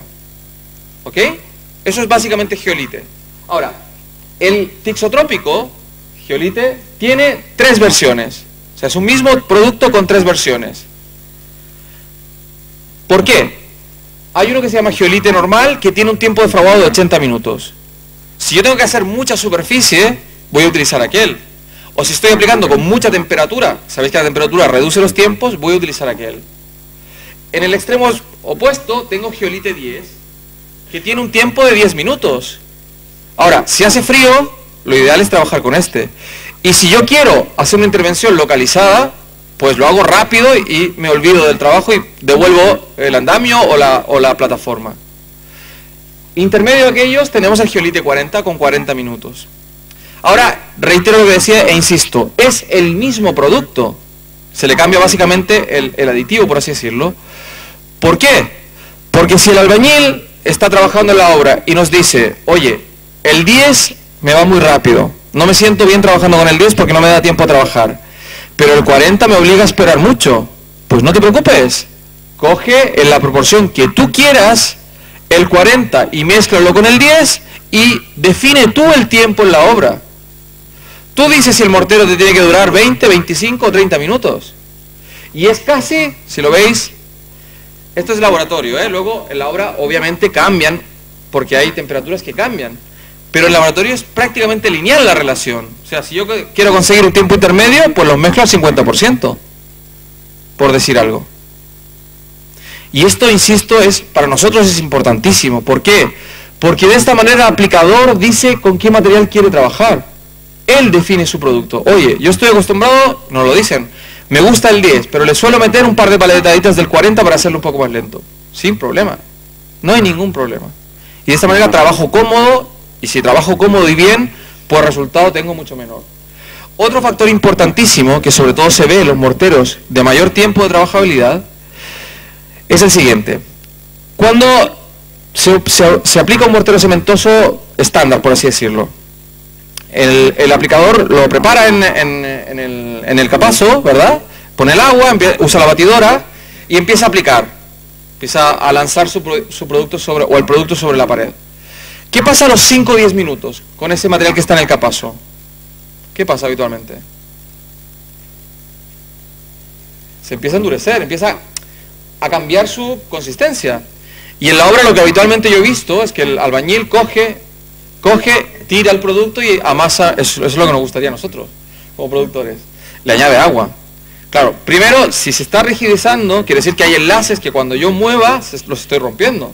Y por otro lado, estoy cambiando la relación agua-cemento. No es lo mejor.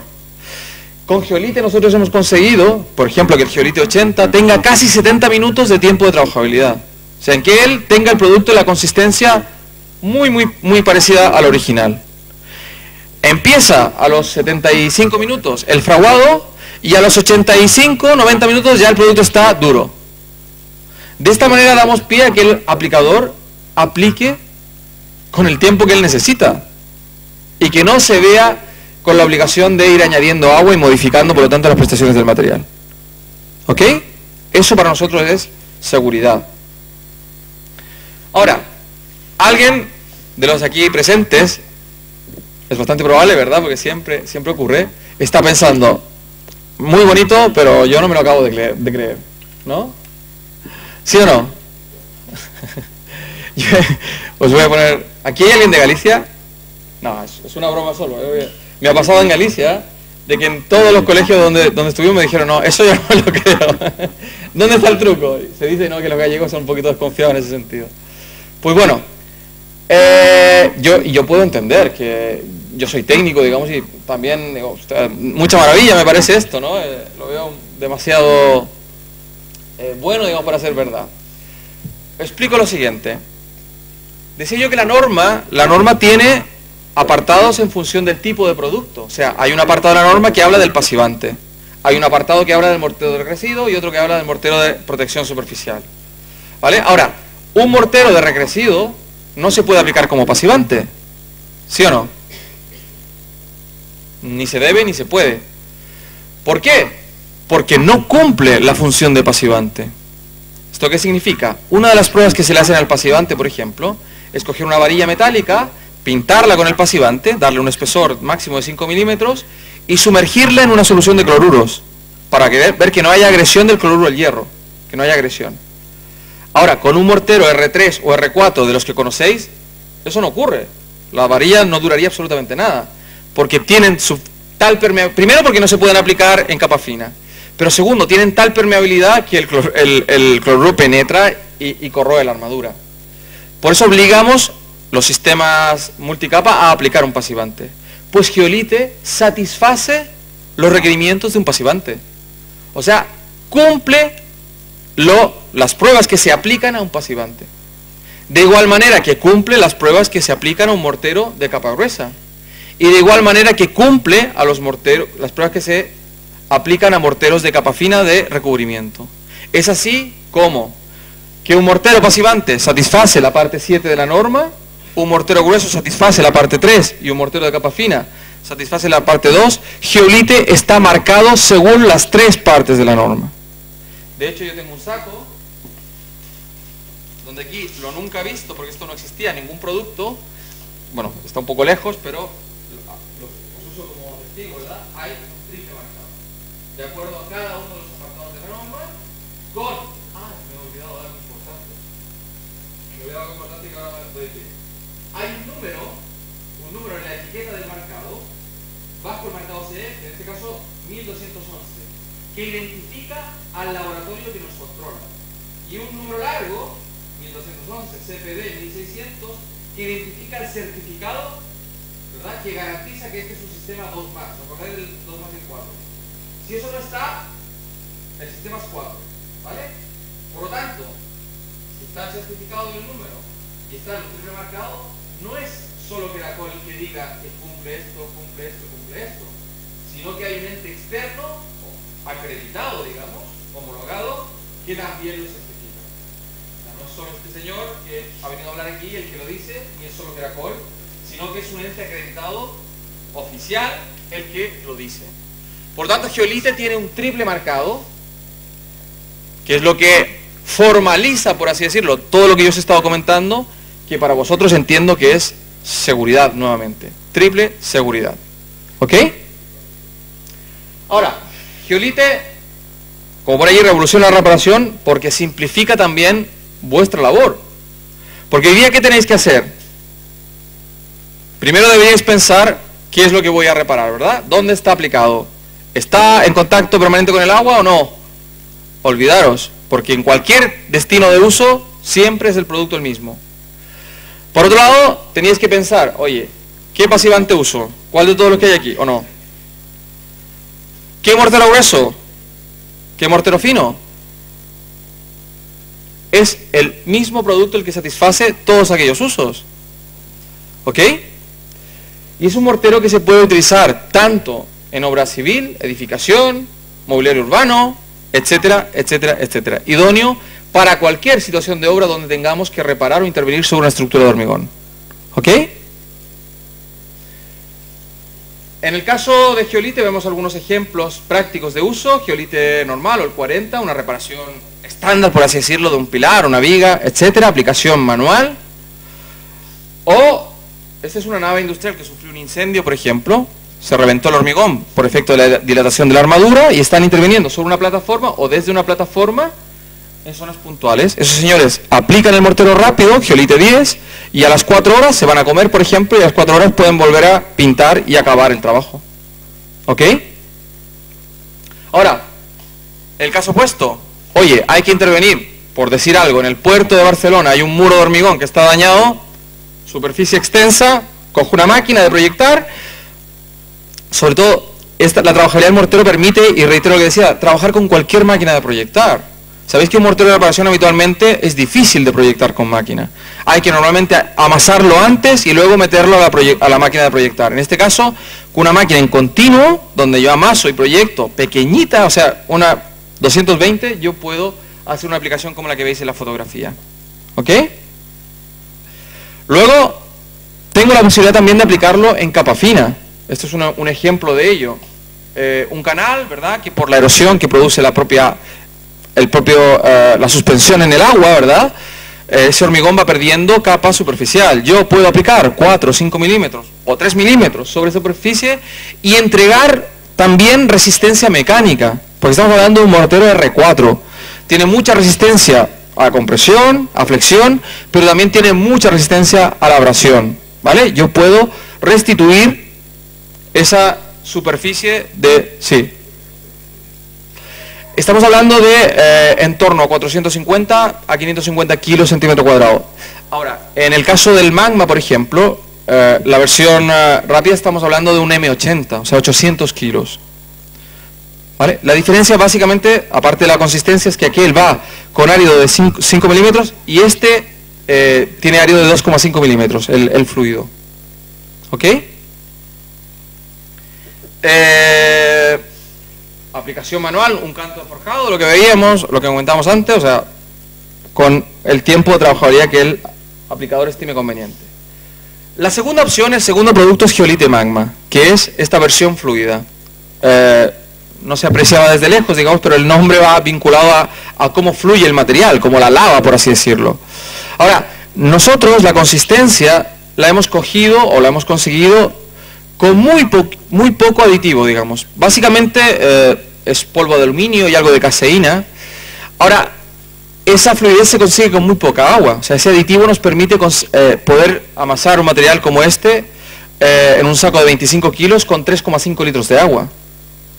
3,5 litros de agua, 3,6 litros, 25 kilos. Con 3 litros y medio. Para que os hagáis una idea, un mortero cola, un cemento cola, normalmente se amasa entre 7, 8 litros de agua. Y la consistencia es la del mortero cola, ¿verdad? Pues esto, 3 litros y medio, 3,8 litros, y es un mortero muy fluido. Eso lo que permite es tener cero segregación.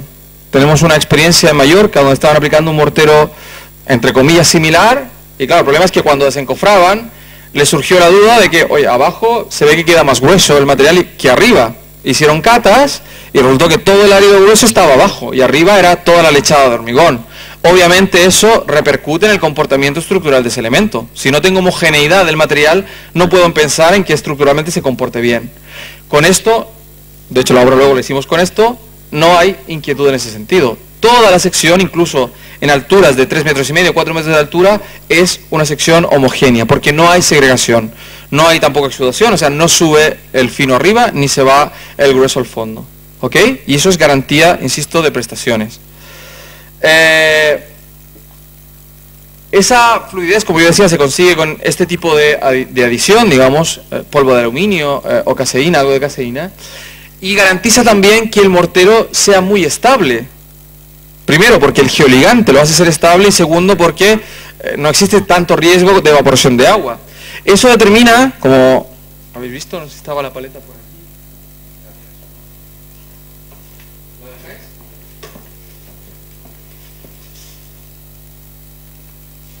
Luego lo desenfocamos, pero ¿cuánto? Ahora los 20 minutos ya lo he explicado, ¿cuánto le tomamos tiempo? Se debe sacar el exterior, ¿verdad? Y el exterior es sólido.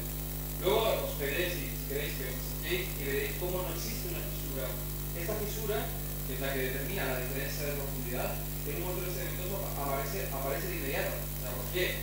Porque esto fragua primero la zona de menos espesor y fragua después la zona más gruesa en un mortero sedimentoso. En este caso, el fraguado se ha producido de manera homogénea, uniforme, digamos.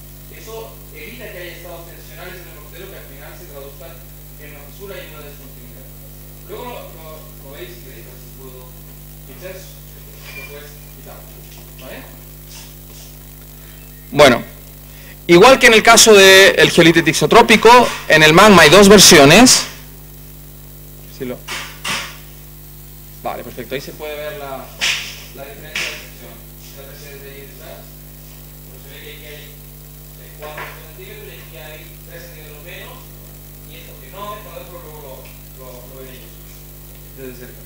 ¿Ok?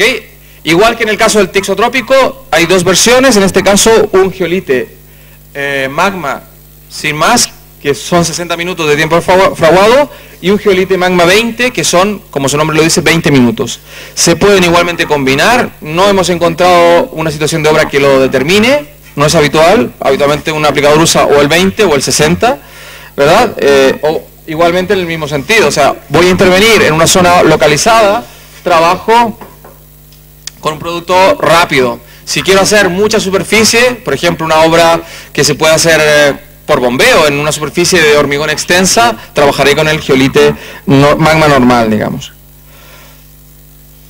Igual que en el caso del tixotrópico, triple marcado.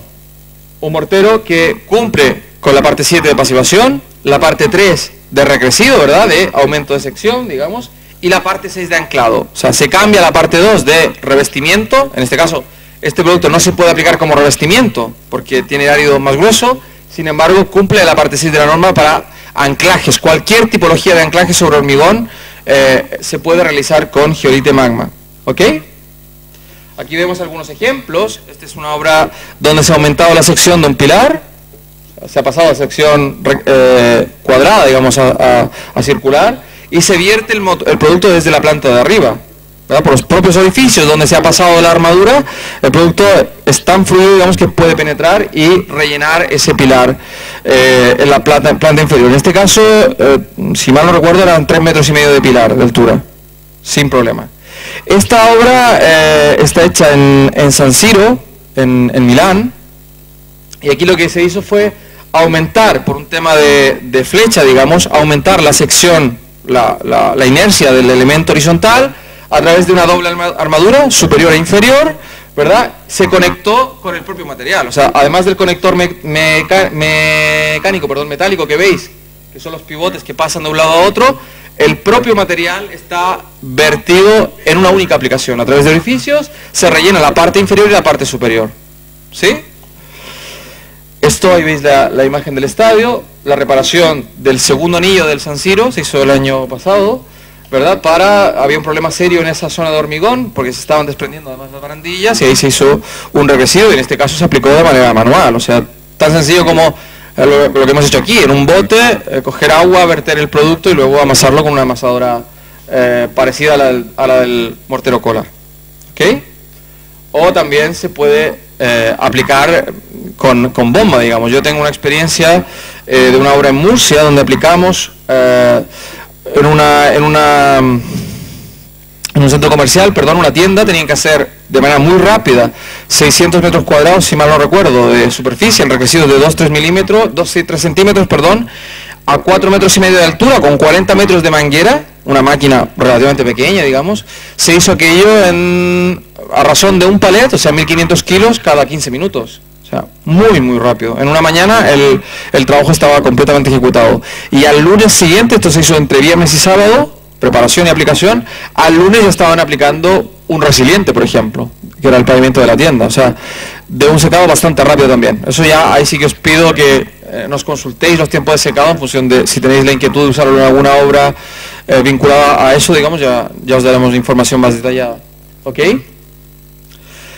Otro uso bastante habitual es el relleno bajo placa de cimentación. Eso es fundamental, que no haya segregación, fundamental, y que no haya retracción, digamos, porque si lo existe, yo relleno la placa y luego se separa el hormigón, hay un problema estructural, digamos. En ese caso, ningún riesgo, se puede hacer perfectamente, incluso sin tener que añadir expansivos, O sea, es un mortero que no lleva aditivos expansivos. ¿Ok? Aquí veis el caso del anclaje, en este caso con un mortero rápido, geolite magma 20, un elemento metálico como puede ser una barandilla cualquiera, una señal, o la señalética vial, por ejemplo, en reparaciones en carreteras o en calles, etcétera, o el anclaje de una canaleta, digamos. Me acuerdo del caso de Francesc, que ha comentado antes lo del escultor, en la zona de Vic, ¿no? Todo el tema de las granjas de cerdo, que a lo mejor no os va directamente a vosotros, pero se está haciendo mucha intervención también a nivel de pavimento en ese sentido. Recuperación de canaletas de hormigón, pavimentos, con una agresión importante, porque hay que pensar que el cerdo no solo es el tema mecánico, sino que toda la agresión química que determina el orín y el propio alimento que come, digamos, este animal. Va muy cargado muchas veces de sales, digamos, de sulfatos. ¿Ok? Existe en el caso del Geolite Magma también una versión negra. Luego, mis compañeros creo que han hecho una aplicación en el exterior, en un panel parecido a aquel, pero la versión negra, para que veáis también el acabado, que está fundamentalmente pensada en toda aquella intervención en contexto asfáltico, digamos, en carreteras, etcétera. ¿Por qué? Porque siendo un material tan rápido, tanto defraudado como a nivel prestacional, ¿esto qué significa? Este mortero, si mal no recuerdo, 12, 14 horas, ya estamos hablando de un M20, o sea, un mortero de 200 kilos centímetro cuadrado. ¿Esto qué significa? Que si yo aplico el mortero, a los 20 minutos es transitable a nivel peatonal, pero a las 2 horas ya podría yo abrir el tráfico o el tránsito a circulación vehicular. Y esto a nivel de ayuntamientos yo creo que significa mucho. Hay ayuntamientos de España donde lo han cogido como material de consulta habitual, por así decirlo, y lo están usando porque simplifica bastante, sobre todo los tiempos de corte de tráfico. ¿Ok? Bueno, de producto creo que ya hemos hablado. Pocas consultas he visto, no sé si está bastante claro lo que hemos comentado. Yo quisiera utilizar unos minutos también para hablar de un aspecto que para Queracol es fundamental, y es el tema de cómo un producto de los nuestros puede impactar a su entorno, digamos, porque Queracol nace en Italia hace 40 y algo años, digamos, y hace algo así como 12 años nos dimos cuenta, o asumimos, por así decirlo, una responsabilidad que creemos que todo quien hace algo respecto a la sociedad la tiene, digamos. Y es la responsabilidad que tiene el verificar el impacto que nuestros materiales tienen sobre las personas, sobre la salud de las personas, sobre el medio ambiente, sobre nuestro entorno y vinculado a esto, sobre el ahorro energético o lo que se refiere al ahorro energético. Esto viene, lo digo rápidamente, de que en aquellos años, hace ya 12 años, compramos una empresa que producía materiales para el mundo del parquet, de la madera, y nos dimos cuenta de que los parquetistas, muchos de ellos, por no decir la mayoría, sufren serios problemas de salud, producto de que toda su vida han trabajado con mucho disolvente, muchísimo.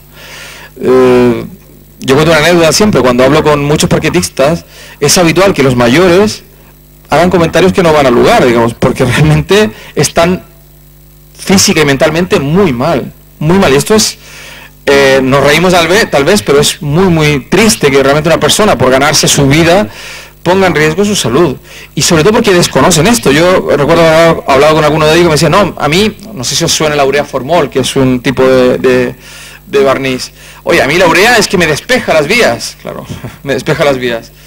Es increíble, ¿eh? Pero bueno, nosotros con esta conciencia es que desarrollamos un sistema que nos permite valorar cómo un producto de Queracol afecta a estas variables. Le hemos denominado Green Building Rating, es un sistema de medida de las prestaciones de ecosostenibilidad de los materiales, y eso se traduce en la práctica en que en cada saco irá también una etiqueta, como la que veis aquí, donde se verifica, por ejemplo, qué porcentaje de mineral incluye ese material, cuánto CO2 se emite en su ciclo de vida, cómo contamina o no su entorno a través de la mejora o no de que perjudique o no la calidad del aire que respiramos, porque en lo particular de este tipo de materiales, vinculados a este tipo de materiales, siendo conscientes de que hay tanta química orgánica, tanto orgánico dentro, hay un riesgo de que los aplicadores estén respirando sustancias químicas que puedan ser nocivas para su salud. De igual manera, estas sustancias pueden quedar en el ambiente y perjudicar a las personas que luego van a vivir en esos edificios. Es así como en el caso particular de Geolite, siendo un producto que no tiene, o tiene prácticamente nula o muy poca aditivación orgánica, esto nos ha permitido certificarlos por el GEP, por el Instituto Alemán, número 1 a nivel europeo en certificación de emisiones, como un producto S1, Plus, que significa el producto de más bajas emisiones de compuestos orgánicos volátiles. O sea, que no plantea ninguna inquietud ni al aplicador ni a su entorno respecto de la contaminación por productos químicos.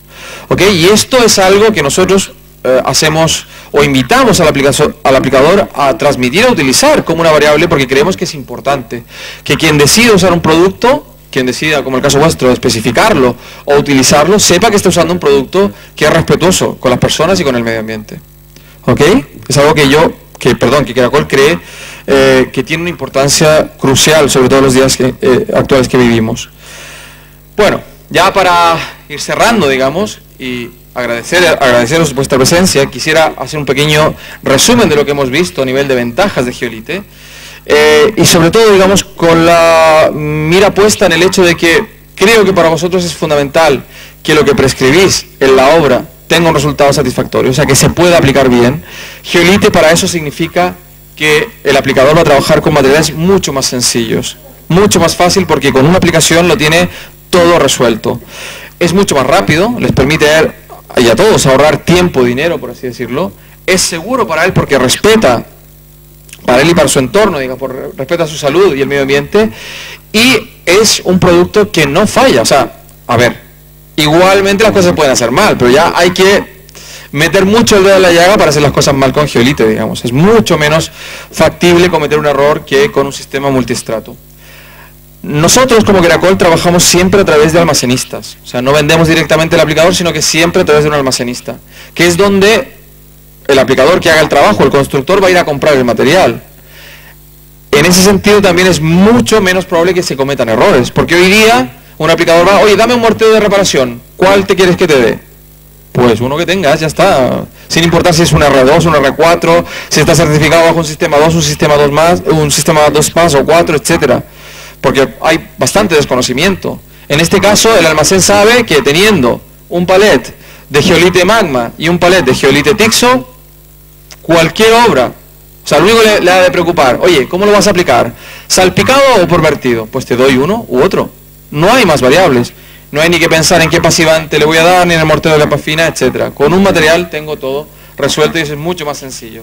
Al fin y al cabo, para el cliente final, que creo que es el que nos interesa a todos los que estamos aquí, porque así como nosotros producimos materiales para que alguien los disfrute, vosotros proyectáis para alguien también, y en ese sentido damos la garantía, digamos, de solucionar el problema que tienen esas personas. O sea, hoy día hay una problemática que es la durabilidad de una estructura que sabemos que, bueno, es una característica del material, pues hoy estamos cerca no, damos la solución definitiva a esa tipología de problemáticas, y a eso es lo que yo os invito, digamos, a que nos probéis, a que veáis cómo trabajamos y cómo funciona Geolite en vuestros próximos proyectos, y nada, y a disfrutar. Yo diría disfrutar porque creo que vais a poder hacerlo.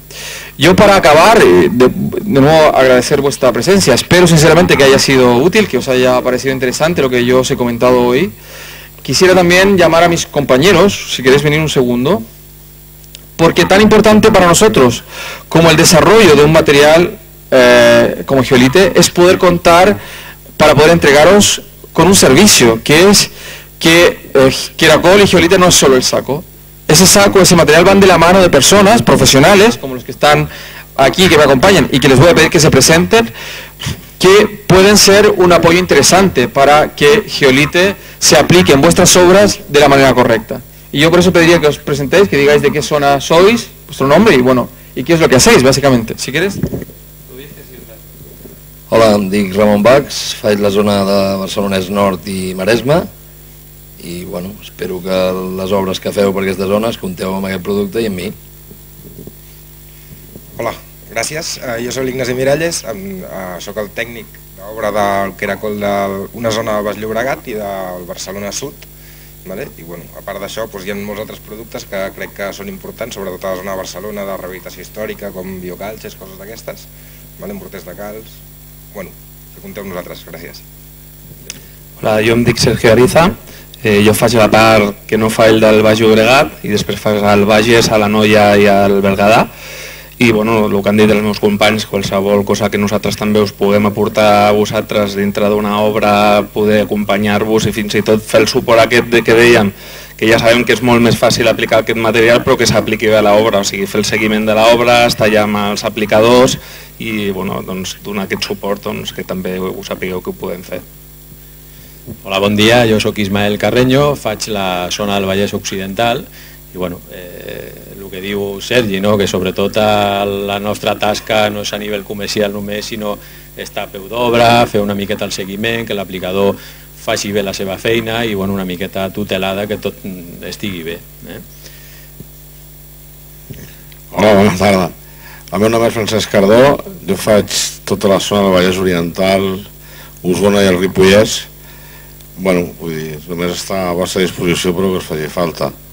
Penso que ja va ser hora de prendre alguna cosa, ¿no? Gracias. Nada, muchísimas gracias por la atención y nos vemos fuera, si queréis vamos a tomar algo ya para cerrar la jornada. Okay. Muchísimas gracias,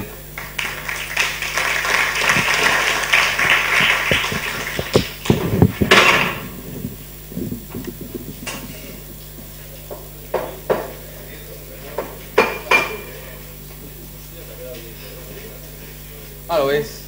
Si queréis ver los acabados. Dani, ¿cómo lo vamos a...? Sí. Ah, vale. Aquí lo tiene, Me había olvidado ya de los... Si queréis ver los acabados, lo que os comentaba antes, de lo de la continuidad del mortero, y tocarlo también para que veáis cómo está la temperatura y la resistencia. Porque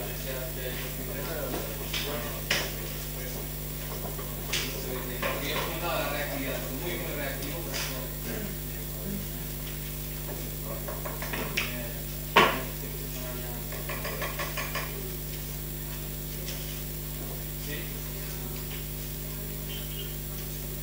Si es muy poquito, este vehículo va a oposición económica. En el caso de tener que hacer composición, vamos con el sí que hemos hecho lo importante.